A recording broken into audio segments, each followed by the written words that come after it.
Buenas, saludos a todos. Vamos a hablar sobre los conceptos básicos sobre la fisiopatología cerebral. Podemos establecer que el cerebro es una bóveda cerrada y por ende el principal problema que puede haber aquí es edema cerebral y hipertensión intracraniana. El 2% de nuestro peso es el cerebro. Vemos que el 15% del gasto cardíaco de nosotros va hacia el cerebro, el 20% del consumo de oxígeno va para el cerebro y el 25% del consumo de glucosa lo gasta el cerebro. Vemos que el cerebro es una bóveda cerrada y cumple el concepto de la ley de Pascal. Se define ley Pascal como la presión ejercida de un fluido encerrado y en reposo que se transmite uniformemente por toda esa bóveda craneana.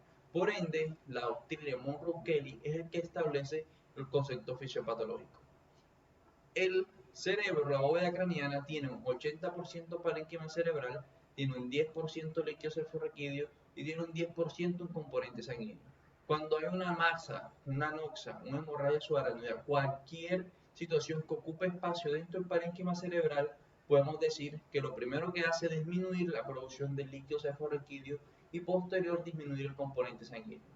El líquido cefalorraquídeo se produce en los plexos coroideos un 70% y en el epéndimo un 30%. Se produce una tasa en 24 horas de 500 mililitros y se recambia aproximadamente 4 veces al día.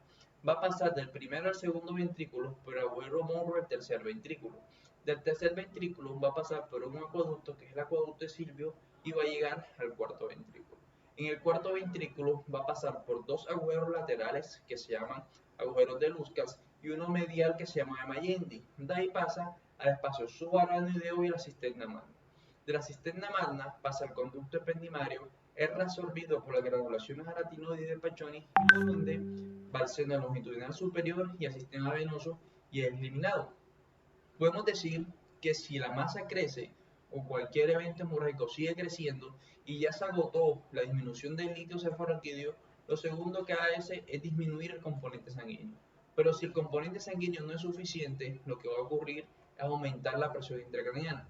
Recordarles que el valor normal de la presión intracraniana es de 10 a 20 milímetros de mercurio. Y vemos que la presión de perfusión cerebral, el valor normal es de 60 a 70 milímetros de mercurio. Y los principales determinantes de la presión de perfusión cerebral son la presión arterial media menos la presión intracraniana. Si la presión intracraniana aumenta, la presión de perfusión cerebral disminuye y el paciente se desploma. ¿Qué hace el cuerpo para tratar de componer esto? Aumentar la presión arterial media. Por ende, la guía 2020 de hipertensión solamente te dicen que un paciente con daño neurológico solamente en la primera hora se baja el 10%. Posterior a eso, si este mecanismo no responde, lo segundo que ocurre es disminuir el flujo sanguíneo cerebral. El flujo sanguíneo cerebral, el valor normal es de 40 a 50 mililitros por cada 100 gramos de tejido cerebral por minuto. Y el principal determinante, no se lo olvide nunca, el principal determinante se llama el consumo metabólico de oxígeno cerebral, que equivale de 4 a 6 mililitros por cada 100 gramos de tejido cerebral por minuto. Y vemos que ese consumo metabólico de oxígeno cerebral tiene dos determinantes que son la temperatura. Y miren esto, o sea, si un paciente me llega con daño neurológico y fiebre, yo debo de tratar la fiebre sí o sí, porque es un determinante fundamental del consumo metabólico de oxígeno cerebral. Vemos que este determinante está dividido en dos, la resistencia vascular cerebral y la presión de perfusión cerebral. Ya sabemos el concepto de presión de perfusión cerebral, que es presión arterial media menos presión intracraniana, pero nos falta hablar de la resistencia vascular cerebral. La resistencia vascular cerebral tiene dos determinantes, que va a ser la vasodilatación y la vasoconstricción. Y para estos dos determinantes existe la curva de autorregulación cerebral. Y esta curva de autorregulación cerebral hace énfasis en cómo podemos influir nosotros con un determinante, sea la presión arterial media o el PCO2 con el flujo sanguíneo cerebral. Cuando un paciente tiene la presión arterial media mayor a 150, hay una disminución del flujo sanguíneo cerebral. Si la presión arterial media está en 60 milímetros de mercurio, hay una vasodilatación y esto puede producir edema cerebral. Lo mismo ocurre con el PC2. Cuando el PC2 está mayor a 50 milímetros de mercurio, produce vasodilatación cerebral y puede llevar a edema cerebral.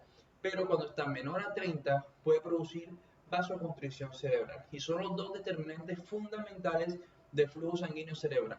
Nosotros como médicos, estos son los determinantes que vamos a manipular. Y esto es la zona de autorregulación cerebral que hemos establecido.